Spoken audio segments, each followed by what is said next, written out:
नमस्कार दोस्तों। आज पृथ्वी दिवस है।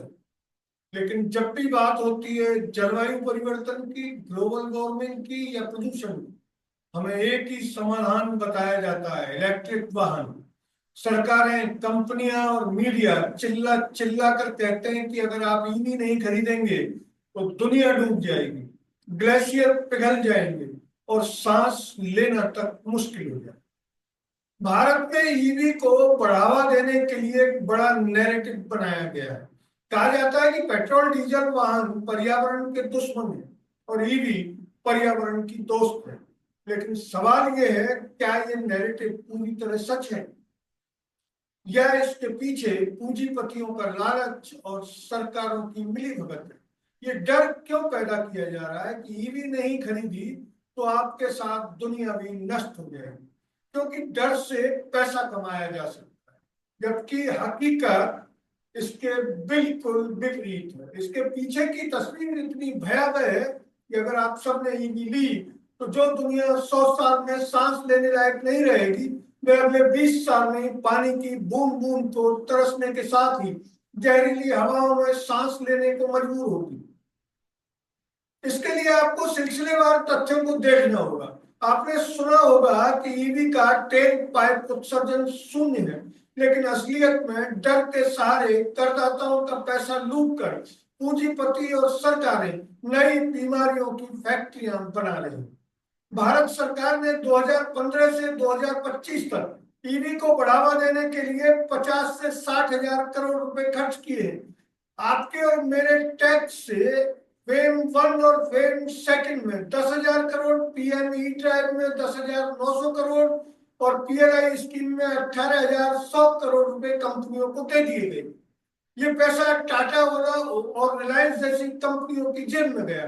बदले में हमें क्या मिला? एक ऐसा नैरेटिव कि ईवी से पर्यावरण बच जाएगा, लेकिन हकीकत कुछ और है।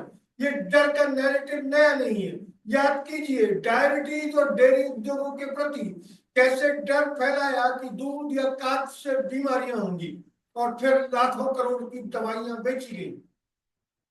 ईवी के साथ भी यही हो रहा है। क्लाइमेट क्राइसिस का हवा खड़ा करके कंपनियां और सरकारें करदाताओं का पैसा लूट रही हैं। और सबसे बड़ी बात, ये ईवी भारत में प्रदूषण कम नहीं बल्कि बढ़ा रही है। दोस्तों, ईवी को शून्य उत्सर्जन वाहन कहा जाता है क्योंकि इसका टेल पाइप उत्सर्जन शून्य है। लेकिन ये आधा सच है। पूरा सच जानकर आपकी आंखें फटी रह जाएंगी। और असलियत यह है कि बैटरी बनाने और उनके कचरे से भयानक प्रदूषण उत्पन्न हो रहा है। ईवी का दिल है उसकी बैटरी, लिथियम आयन बैटरी। लेकिन क्या आप जानते हैं ये बैटरी कैसे बनती है और इसके लिए क्या क्या तबाही मचानी पड़ती है? एक एक करके इन तथ्यों को देखें।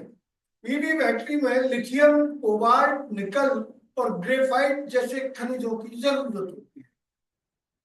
इनके खनन से पर्यावरण और इंसानों को भारी नुकसान होता है। लिथियम दक्षिण अमेरिका, चिली, अर्जेंटीना के रेगिस्तानों में लिथियम खनन से लाखों लीटर पानी बर्बाद होता है। 1 टन लिथियम के लिए 20 लाख लीटर पानी चाहिए, जो स्थानीय समुदायों के लिए पानी की कमी पैदा कर रहा है। जहां तक कोबाल्ट की बात है, कांगो में 70% कोबाल्ट खनन होता है, जहां बाल श्रम और मानवाधिकार उल्लंघन तो आम बात है ही। इस खनन से मिट्टी का कटाव, जंगल कटाई और जल प्रदूषण होता है। यही स्थिति निकल की है। इंडोनेशिया और फिलीपींस में निकल खनन से समुद्री पारिस्थितिकी तंत्र तबाह हो रहा है। भारत में भी झारखंड और छत्तीसगढ़ जैसे जैसे राज्यों में लिथियम और अन्य खनिजों की खोज शुरू हो गई है। इससे आदिवासी समुदायों की जमीन छिन रही है और जंगल नष्ट हो रहे हैं। क्या ये पर्यावरण बचाने का तरीका है? एक 30 किलोवाट बैटरी बनाने में 2220 से 3300 केजी CO2 उत्सर्जन होता है, जो एक पेट्रोल कार के 2 से 3 साल के उत्सर्जन के बराबर है। भारत में बैटरी निर्माण के लिए कोयला आधारित बिजली का उपयोग होता है, जो उत्सर्जन को और बढ़ाता है। इसके अलावा बैटरी फैक्ट्रियों से निकलने वाले रसायन मिट्टी और जल को दूषित करते हैं। लिथियम आयन बैटरी की आयु 5 से 15 साल बताई जा रही है। इसके बाद ये कंडम हो जाती है। भारत में 2030 तक बैटरी कचरे में 10 गुना वृद्धि की आशंका है। इस कचरे को रिसाइकल करना मुश्किल और महंगा है। भारत में रिसाइकलिंग क्षमता केवल 5 से 10% बैटरी कचरे को संभाल सकती है। बैटरी वेस्ट मैनेजमेंट रूल्स 2022 के तहत निर्माताओं को बैटरी कचरा एकत्र करना है, लेकिन कम ईपीआर यानी विस्तारित उत्पादक उत्तरदायित्व मूल्य के कारण अवैध डंपिंग हो रही है। टंडम बैटरी से लिथियम, कोबाल्ट और इलेक्ट्रोलाइट रसायन रिश्ते हैं जो मिट्टी और भूजल को दूषित करते हैं। अनुचित रिसाइकलिंग से हाइड्रोजन फ्लोराइड जैसी जहरीली गैसें निकलती हैं जो ओजोन परत और मानव स्वास्थ्य को नुकसान पहुंचाती है। जहां तक बैटरी के ढांचे का सवाल है, plastic casing polymer separator biodegradable नहीं है। अगर इसे लैंडफिल में डंप किया जाए तो प्लास्टिक की तरह सैकड़ों साल तक पर्यावरण में रहेगा। रिसाइकलिंग की पायरोमेटोलॉजी प्रक्रिया प्रति टन बैटरी 2 से 5 टन CO2 उत्सर्जन करती है। हाइड्रोमेटलर्जी बेहतर है, लेकिन भारत में इसके लिए इंफ्रास्ट्रक्चर नहीं है। नतीजा, बैटरी कचरा प्रदूषण को 100% बढ़ा सकता है। अब बात करते हैं पैसे की। भारत सरकार ने 2015 से 2025 तक ईवी को बढ़ावा देने के लिए 50 से 60 हजार करोड़ खर्च किए। ये पैसा कहाँ गया? सीधे पूंजीपति कंपनियों की जेब में। ये सब्सिडी जिसमें टाटा, ओला और हीरो इलेक्ट्रिक जैसी कंपनियों को प्रति KWH 10 से 20 हजार रुपए मिले। पीएम ई ड्राइव में 10,900 करोड़ रुपए, जिसमें से 3,679 करोड़ रुपए दोपहिया और तिपहिया के लिए। ये पैसा अप्रत्यक्ष रूप से निर्माताओं को बिक्री बढ़ाने में मदद के लिए दिया गया। PLI स्कीम में 18,100 करोड़ रुपए रिलायंस और ओला की बैटरी गीगा फैक्ट्रियों को फायदा देने के लिए दिया गया।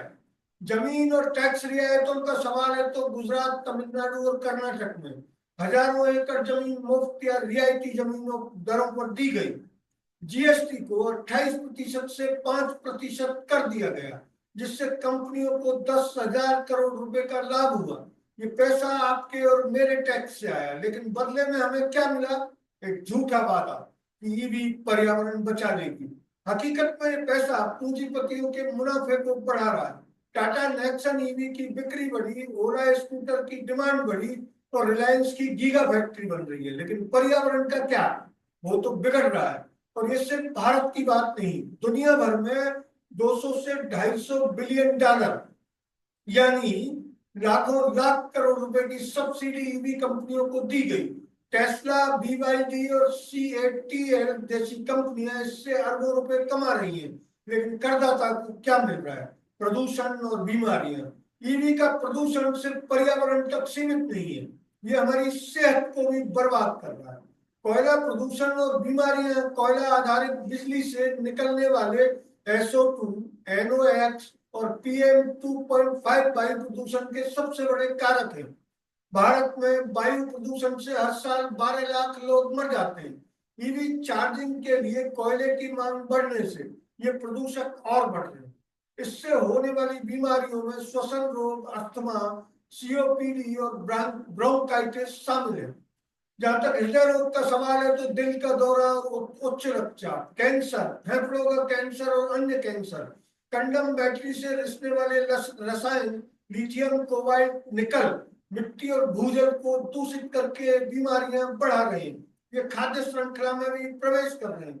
भारी धातुओं का संपर्क कैंसर का खतरा बढ़ाता है। रसायनों से त्वचा की एलर्जी और जलन बढ़ती है। बच्चों में सीखने की अक्षमता, व्यवहार संबंधी समस्याएं। अवैध रिसाइकलिंग क्षेत्र में काम करने वाले मजदूरों को सबसे ज्यादा खतरा है। कांगो में कोबाल्ट खनन करने वाले बच्चों की तरह भारत में भी रिसाइकलिंग मजदूर जहरीले जहरीले रसायनों के संपर्क में है। डर का नैरेटिव लोगों में चिंता और तनाव पैदा करता है। कंपनियां इस डर का फायदा उठाकर ईवी बेच रही हैं, लेकिन हकीकत में ये बीमारियों का एक बड़ा जाल बुन रही है। एक और बात, जब आप ये टीवी चार्ज करते हैं तो उस बिजली का ज्यादातर हिस्सा कोयले से आता है। एक औसत टीवी जैसे Tata Nexon EV 30 kWh battery को पूरी तरह चार्ज करने में 30 kWh बिजली लगती है, यानी एक बार चार्ज करने से 25.5 kg CO2 निकलता है। अगर ये ईवी 1 किलोमीटर में 0.2 kWh बिजली खपत करती है, तो प्रति किलोमीटर 0.17 kg CO2 उत्सर्जित होता है। ईवी को पर्यावरण का मसीहा बताना एक झूठा नैरेटिव है। इसलिए सतर्क हो जाइए और सरकार तथा कंपनियों से सवाल पूछिए कि ईवी बैटरी बनाने पर कितना प्रदूषण उत्पन्न किया जा रहा है। दबाव बनाइए कि ईवी बेचते समय मेंशन किया जाए कि ये ईवी इतना बड़ा प्रदूषण उत्पन्न करने के बाद बनाई गई है। अगर ये वीडियो आपको अच्छा लगा तो इसे लाइक करें, शेयर करें और हाँ, हिंदी हेडलाइन को सब्सक्राइब जरूर करें। धन्यवाद। जय हिंद।